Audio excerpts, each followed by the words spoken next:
Welcome to Emotional Intelligence and the Builder's Art with me, Chuck Dunning.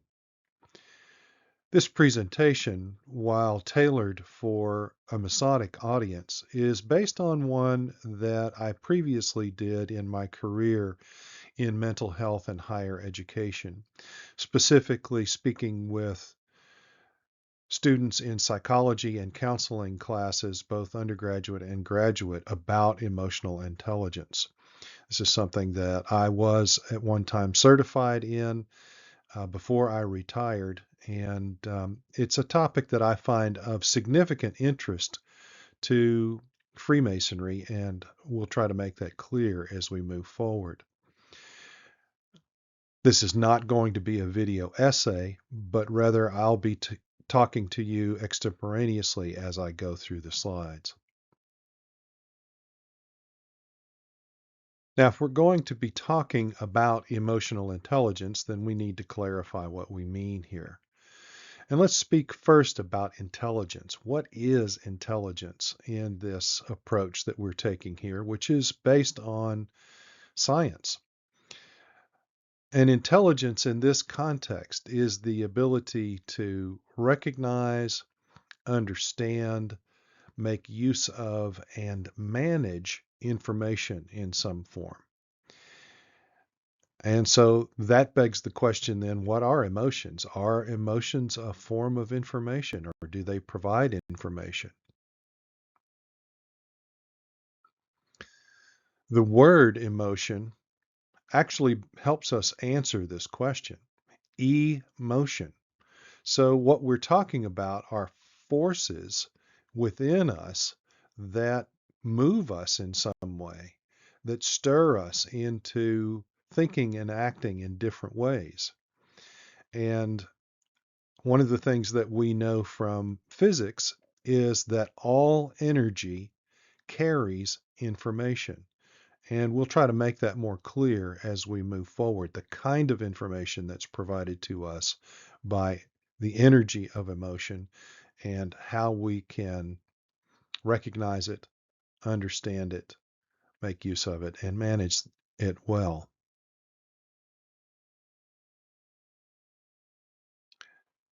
Now, it may seem patently obvious that emotional intelligence should be relevant to the builder's art, but we can't take this for granted. So we're going to examine a few cases in our symbolism that point to this relevance. I think one of the most common examples is the lesson of the compasses that we are taught are useful in managing our passions and desires. And we can hear right there in those words, passions and desires, a clear reference to emotions and the energy of emotions and how challenging they can be at times. But by managing emotions, we don't mean eliminating them. So when we talk about chalk, charcoal, and clay, the words freedom, fervency, and zeal come up. And certainly fervency and zeal have emotional weight to them. And these are feelings that we are encouraged to have within a proper context in Freemasonry. And so we need to understand that emotional intelligence is not simply about trying to eliminate emotions, but to manage them effectively, make good use of them, and understand what it is that our emotions are often trying to tell us and can communicate to others. And finally, for now, consider our principal tenets: brotherly love, truth, and relief. Each one of these has connections with emotion. Certainly, brotherly love, the affection, the bonds of affection, and mutual respect and admiration that we share with each other, or at least should share with each other. The feelings of compassion that are involved in relief, and also gratitude if you're the one who is receiving the relief. And then our sense of conviction and commitment to truth has an emotional dimension to it as well. So I hope you can see that there is genuine relevance for the idea of emotional intelligence to what we're trying to do with Freemasonry. Now, the model that I was trained in is called the Meyer-Salovey-Caruso empirical model of emotional intelligence. And in fact, I was trained in emotional intelligence by David Caruso. And you can see here the cover of his book, The Emotionally Intelligent Manager. Um, then we also have in the center of the screen here the book Emotional Intelligence, which is key readings on this model. And that covers the research that was done, the actual scientific research to establish that there actually is a real ability called emotional intelligence, that this isn't just a kind of um, personality measure that we often think of when it comes to psychology, that there's an aptitude here that can be tapped into and developed that we all have, although some people may be stronger in it in some ways than others. And then there's also this excellent book, The Heart of Leadership, which is more about how emotional intelligence, this particular model of emotional intelligence, can be applied in leadership settings. And I think that that would be relevant for many of us who are trying to provide leadership in a Masonic context and beyond. According to this model, there are 6 principles of emotional intelligence. And the first is something we've already touched on, that emotion is information, that its energy carries information. We feel emotion and we have emotional reactions because we are perceiving information. We're perceiving things around us or within us that move us in some way, that get our attention and communicate something important to us. Another principle here is that ignoring emotions doesn't work in the long run. I think a lot of us have been conditioned to believe that turning off our emotions is the most effective way to deal with certain situations. And it may be that in the short term, that is a necessary and perhaps even effective way to manage our emotions. But in the long run, it doesn't work. In the long run, we're essentially saying we're ignoring information that our body and our consciousness has been trying to tell us is important information.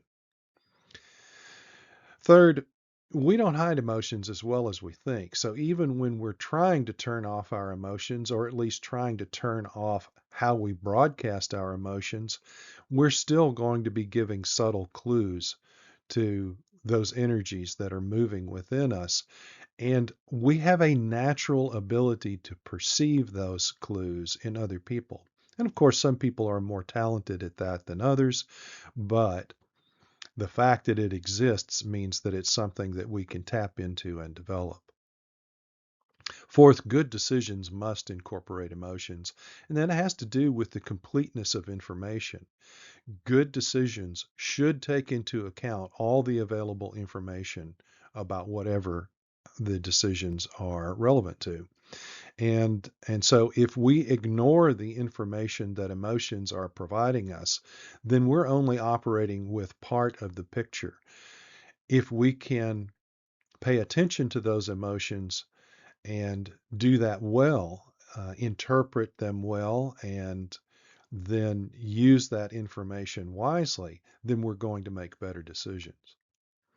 Number 5, now this is a point that I think is troublesome for a lot of people, and I have to admit that when I first started thinking about emotional intelligence, I found this one challenging too, that emotions follow logical patterns. Many of us have been taught that emotion and logic are like polar opposites. They have nothing to do with each other. But this simply isn't true. The fact that we can predict where people are going with their emotions points to the fact that emotions do follow logical patterns. And we'll talk a little bit more about that as we move forward in this presentation. Finally, emotional universals exist, but so do specifics. What we mean here is that There are things about emotions that are not dependent upon things like gender, culture, um, or time, age, those sorts of things. That there are things about emotions that are universal to all human beings always. And that's important because it gets to the point about information and being able to pull the information out of emotion, how that information is being communicated to us through emotion.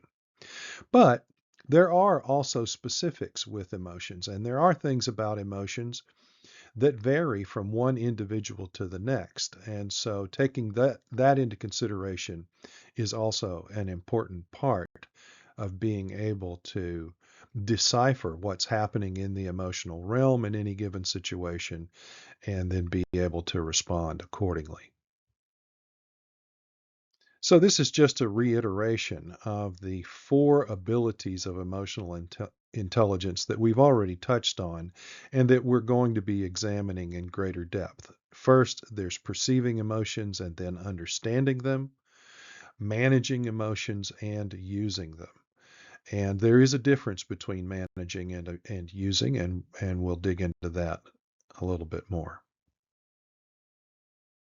To go a little deeper and clearer here, when we talk about perceiving emotions, we mean becoming aware of them and being able to identify them.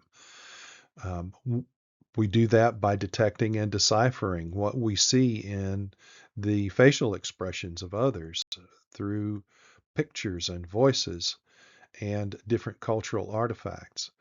Also, being able to recognize one's own emotional feelings.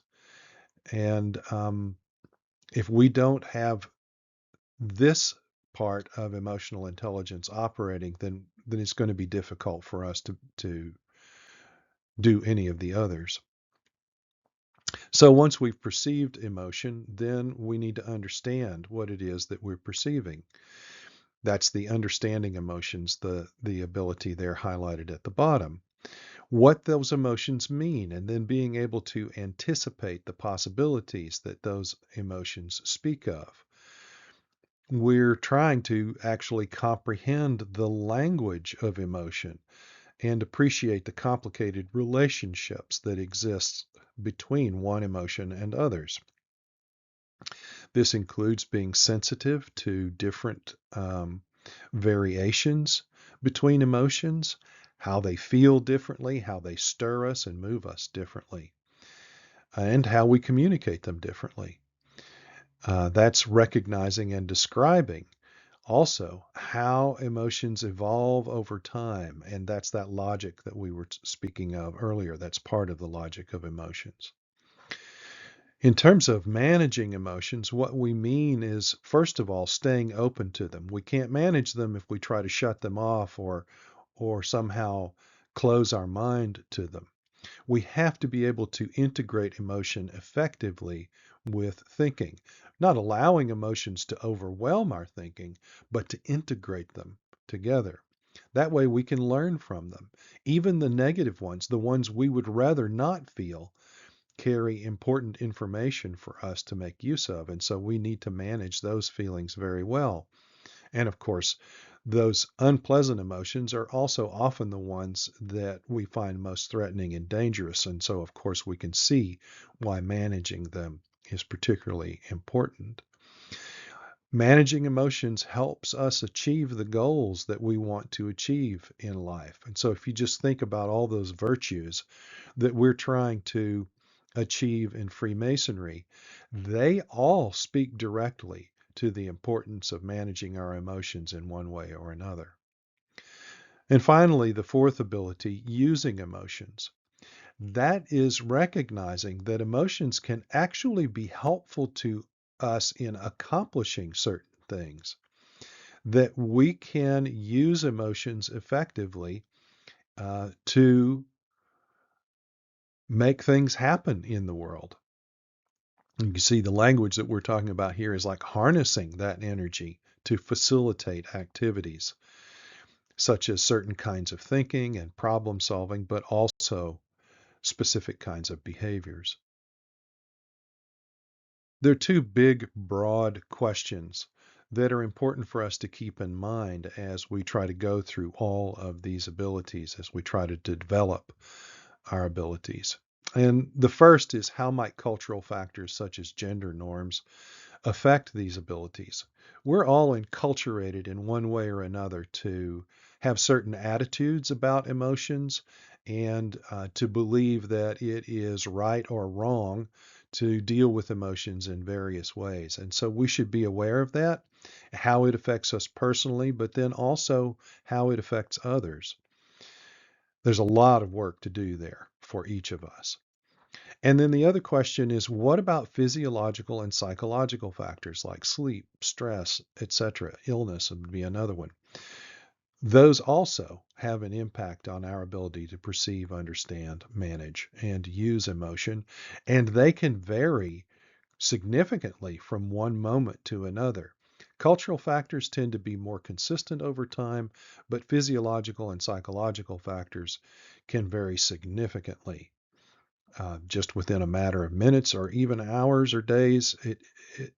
It's something that we need to be aware of and always factor into how we are dealing with our emotions.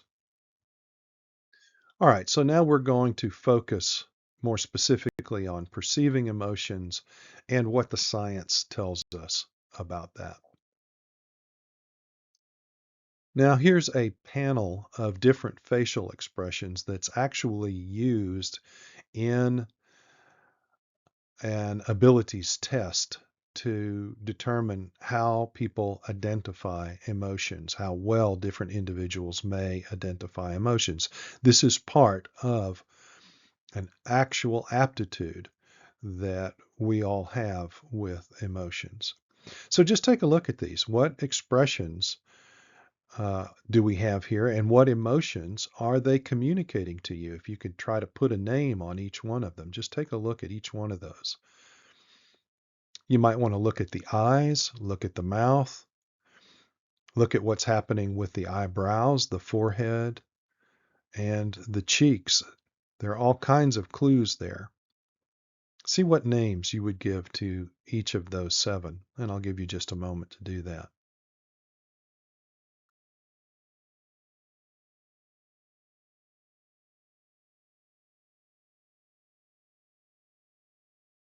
Picture number one communicates surprise. There might be other words related to surprise that came to mind for you, but that's the basic emotion that's being communicated through that expression. Number two is anger. Number three is joy. Again, other words might have come to mind, such as happiness. Sadness is number four. Fear is number five. The word shock in relation to fear might also come up. Now, six can be a little trickier. It's a more subtle expression, but what we're seeing here is contempt, and you particularly see this in the mouth in terms of what's actually most expressive. But the lack of expression in the eye and the eyebrows is also a meaningful part of this one. And finally, number seven is disgust. And disgust has that reaction of, kind of like crinkling up the nose, almost like you've smelled something that is disgusting. This one really highlights our physiological connection with emotions. I mean, they all do, but if you think about how the body has a natural reaction to foul odors, um, a, that are disgusting, then you can begin to see how these physiological reactions and emotions are relevant with things that are not as directly physical as, say, something like a decomposing body or something like that, to be a bit graphic. Now, emotions aren't just static things. They have intensities. They exist on scales.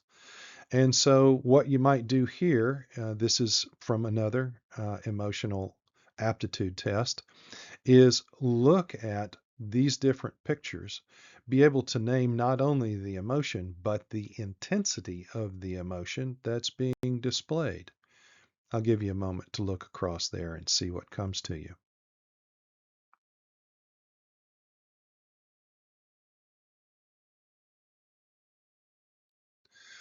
So from left to right, with mild intensity at the top and a stronger intensity at the bottom, what we have are facial expressions of first neutrality, then happiness, sadness, anger, fear, and disgust.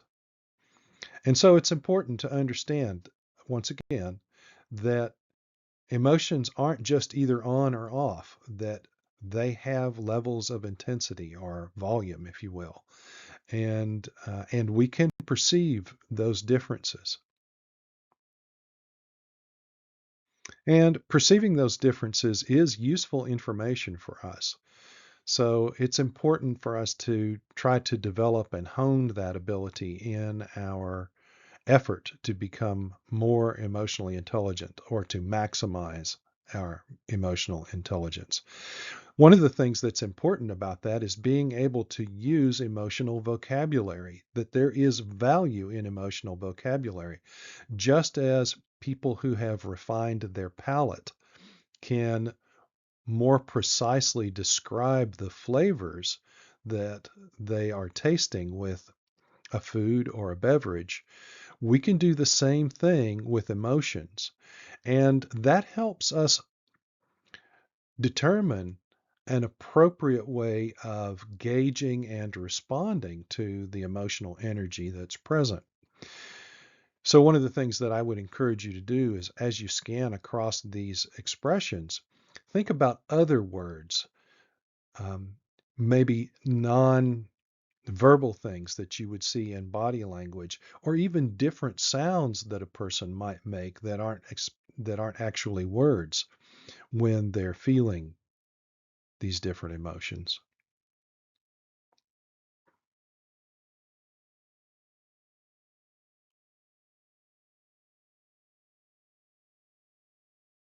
I think you can see how just in the act of trying to accurately perceive emotions, we've already started moving into the ability of understanding. And that's an important point, that all of these abilities are interconnected with each other.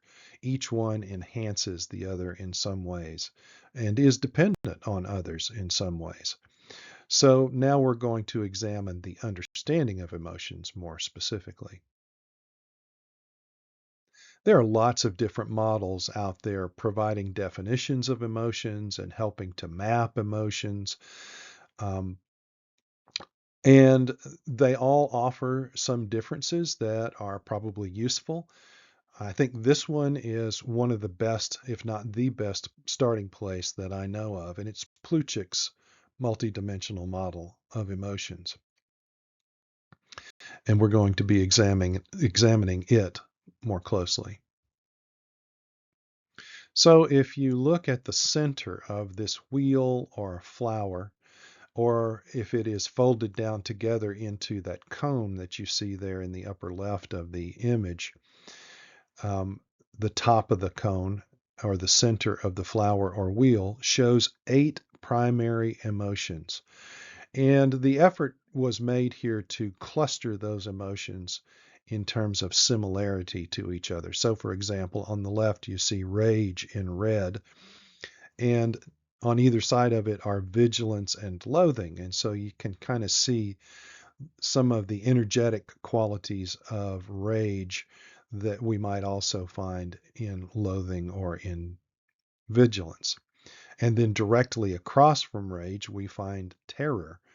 And so you can see how those two might be significantly different from each other. And yet, they're always going to be related in one way or another. Rage is often a rebound effect or a secondary emotion that follows after terror as a self protective mechanism. This model also deals with the issue of emotional intensity that we talked about earlier. And you can see that at the center of the flower or wheel, we have the highest intensity with rage. And then as we go out on the spoke or pedal there, we go into lower levels of intensity and we have words that are appropriate for that.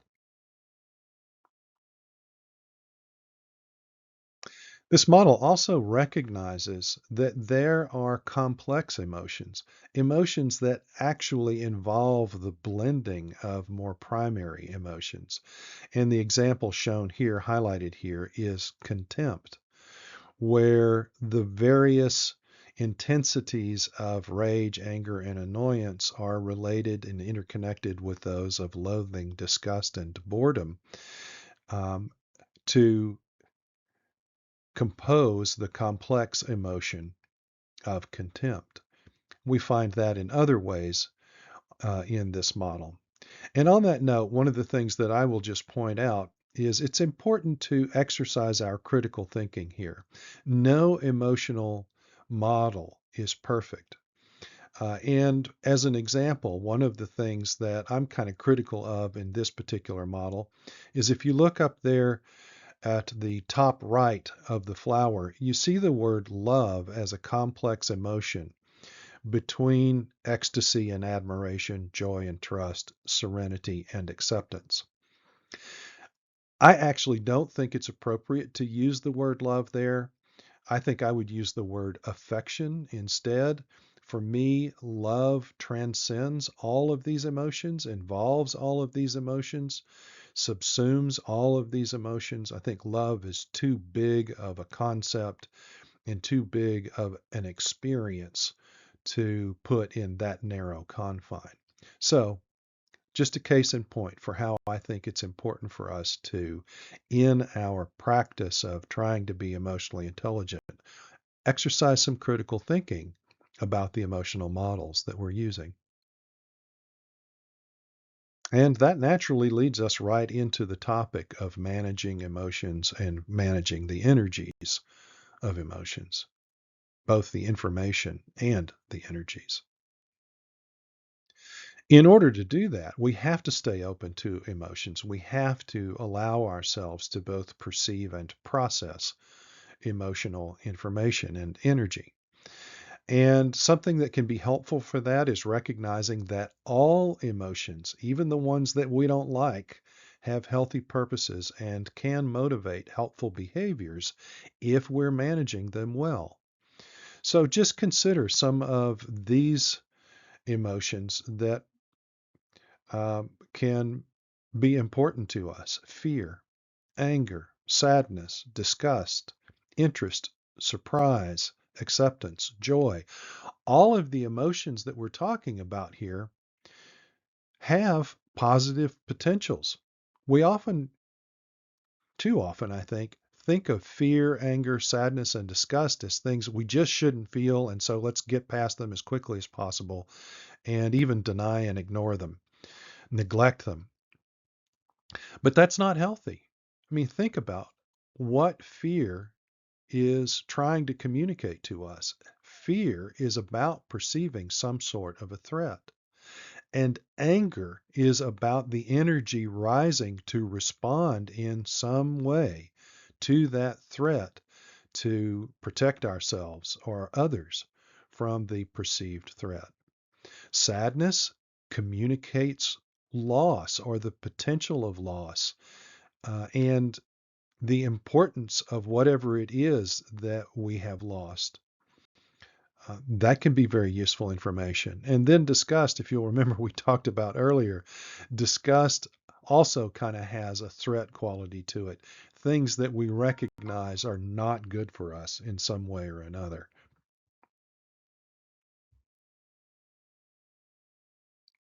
Now, obviously, we have been talking about managing emotions, perceiving and understanding emotions, all of these abilities in ways that point to the importance of introspection. So, not just being aware within ourselves of what we're feeling in the moment, but also coming to know ourselves better with regard to how we relate to emotion. And so here are some questions that can be really useful guides for you as you move forward in trying to develop your emotional intelligence. Just take some time to think about which emotions have given you the most trouble in your life.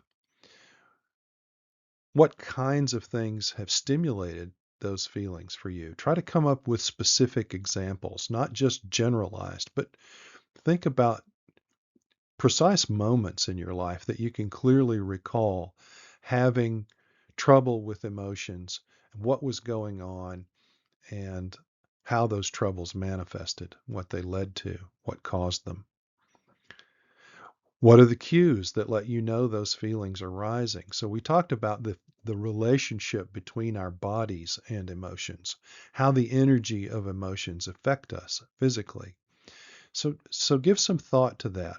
As you look around the wheel here, try to feel the emotions. Try to actually imagine feeling those emotions and notice what happens in your body. You might just feel energy in certain parts of your body, or certain parts of your body might want to react in certain ways. So, for example, let's use the anger uh, pedal here or spoke on the wheel. When you're really angry, what does your body do? Certainly you can feel a higher sense of energy and tension, for example, but many of us are going to have very specific reactions like balling up our fists, maybe clenching our teeth and flexing our jaws. You may feel more actual heat in your body. Your pulse may go faster and your respiration. So those are all examples of the kind of thing that we're looking for.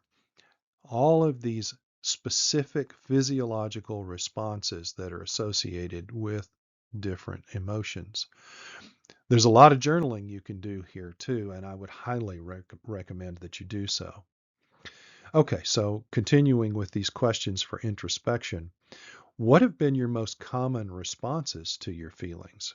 So, in other words, what have you done in response to those emotions? Do you just try to ignore them? Do you just try to turn them off? Do you actively engage them? Do you look to someone else to help you deal with them? Do you self-medicate in some way? All of these things are different responses that we can have to the feelings of our emotions. And when you start thinking about those responses, what has worked best to help you get what you really want when you are processing the information that comes to you through the emotions? A lot of times we settle for something other than what we really want. And sometimes we need to carefully examine what it is that we really want. Is the thing that we really want the healthiest thing? And how are our emotions either pointing us toward or moving us away from the most healthy thing for us and for other people? And finally, what could you do differently than what you've done in the past? What would be a healthier way of managing the emotions from the way you've done it in the past? And so when we start talking about managing these emotions and actually responding to them very carefully, we recognize that emotional energy moves us in specific ways. And so, how can we actually use emotional energy more effectively to get more of what we want and less of what we don't want for ourselves and others in this life? Well, it's important to recognize that we can and do willfully generate emotion in our lives. Emotion is not just an involuntary reaction. We can intentionally stimulate emotional energies. And in fact, some people are very good at this. I mean, I think one of the best examples of this are coaches. Anybody who's ever been in athletics or done anything really that required a coach knows how a good coach has the ability to motivate us, to move us emotionally, to perform better at whatever it is that we're trying to do. Also, we can think about good actors. Good actors actually are calling up the emotional energies that that their characters are supposedly feeling in a given scene. And they're actually feeling those emotions when they do that. We recognize those emotions, we get that information and energy communicated to us, and we respond in some way to that emotional energy and information. So just take some time to look at each of these places on Plutchik's wheel and recognize that as you focus on that emotion, you can actually call up those feelings and then begin to think about how is that particular emotion either useful to you or not useful to you, and when might it be appropriate for you to call up or even magnify that emotion when it's naturally occurring. Now, this chart can be helpful to us in understanding the the energy and the sensation of emotions to help us know how emotions affect us and therefore how they can or cannot be useful to us for different kinds of activities. We see here on the left a scale from 0 to 10 for the intensity or the energy that we experience of an emotion. And at the bottom, we see the scale of 0 to 10 for the feeling or the sensation of an emotion in terms of how pleasant or unpleasant it is. Within the chart, you see these different colored quadrants and emotional words that resonate with each of these quadrants. We have sad in the lower left, which corresponds with lower energy and not a very pleasant feeling. Anger, which is typically unpleasant but much higher energy. Joy, which is a higher energy but much more pleasant. And then content or contentment is low intensity but much more pleasant. Now, you'll see on the right over here a bullet list of different behaviors. Where would you chart them in terms of the feelings of pleasantness or unpleasantness that typically would be useful to help those behaviors, to accelerate or amplify, stimulate those behaviors? And not only the feeling in terms of pleasant or unpleasant, but also the energy of high or low. So think about that. For attack, which quadrant would you put attack in? If you wanted to attack something or someone, if you felt that was necessary and the right thing to do, what kind of energy and what kind of feeling would be helpful to that? Now, what about brainstorming? Trying to come up with ideas that are relevant to solving a problem or making something better. Where would you put it on the chart? And you can go through each of these. Think about challenging things, coming to consensus, checking for errors, trying to inspire yourself or others, diagnosing problems, or just being reflective to try to better understand what might have just happened and what lessons you can learn from it.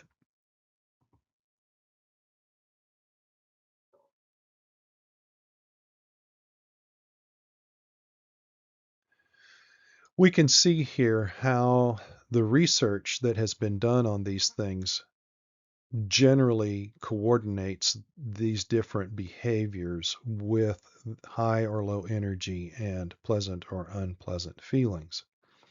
Some of these may seem confusing or perplexing to you in some way. I know that when I first encountered this, I had to work with it a while before I finally figured it out and understood what it was that was being communicated on this chart. Um, I'll take one here as an example. Problem diagnosis. When I first looked at this chart, I thought, well, surely there's nothing to gain from unpleasant feeling and low energy in general. How's that going to be helpful? How is either of those things, and particularly the combination of those two things, going to be helpful to accomplishing anything? Well, one of the reasons we can say, or among the reasons we can say that problem diagnosis fits here, is there is an unpleasant feeling in recognizing that a problem exists. And if you don't have that unpleasant feeling, then you're not really regarding the circumstances as a problem at all. Now, the fact that it's low energy is important because if you're going to be doing diagnostics and actually trying to figure out the problem, then you don't want a lot of high energy getting in there and scrambling up your thought processes. You need to have a fairly low emotional energy level so you have the ability to concentrate and focus in trying to come up with understandings of the problem and what some potential solutions might be.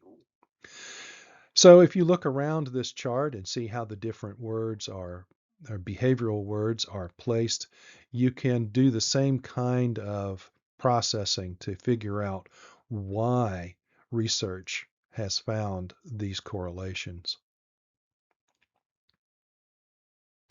So the question then becomes, what are some things you can do to help yourself and others move into the emotional zone of each behavior? And as I was saying earlier with the examples, coaches are good at that, actors are good at that, preachers can be good at that, parents sometimes are really good at that. And we do a lot of these things more or less instinctively. We don't even realize that we are moving our energy either up or down or engaging either unpleasant or pleasant feelings to motivate ourselves or others to get things done. So just give more attention to those things. And again, do a little bit more reflection on your actual experience in life to understand how emotions can be useful for different kinds of behaviors. All right, so just a quick review and some simpler language with regard to each of these four abilities. Perceiving emotions is reading people, and you're one of the people that we're talking about, you being able to read. So identifying the emotions in play and being able to help others do so as well.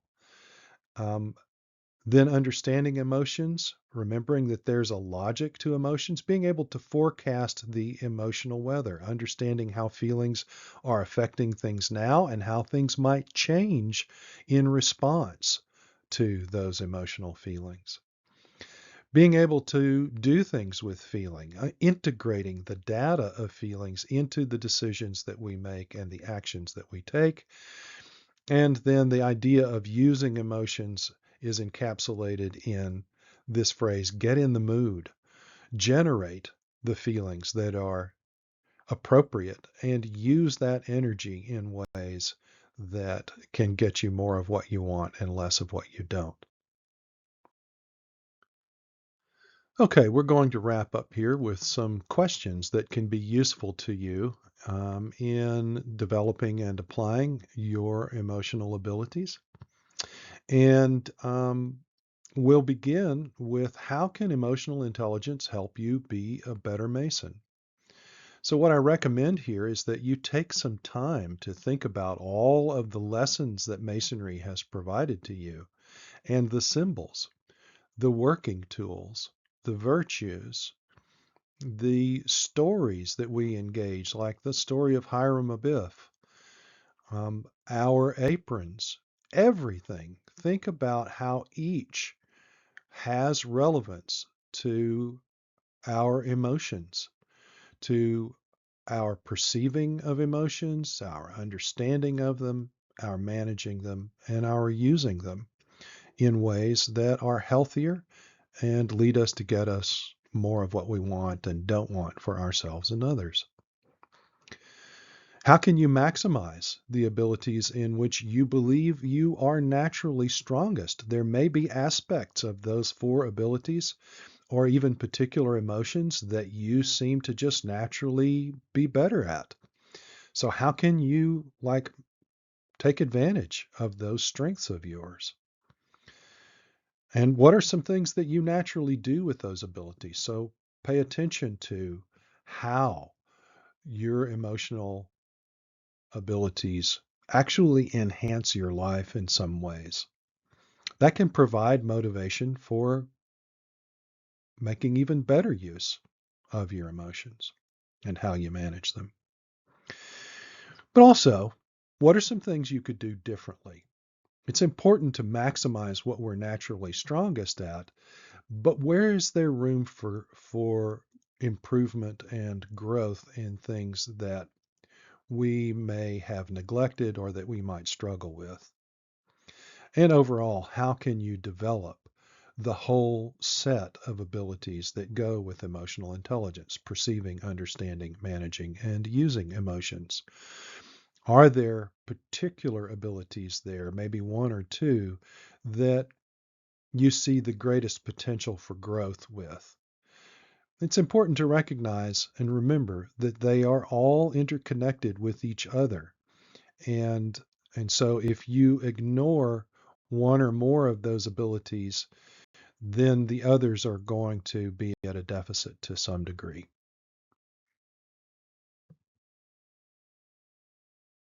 Okay, that's it for this presentation. Thanks for coming along with me. I hope that you can find something here that's helpful and useful to you. And I would love to hear more of your experience with regard to developing your emotional intelligence in the comments below. In the meantime, I wish you more wisdom, strength, and beauty.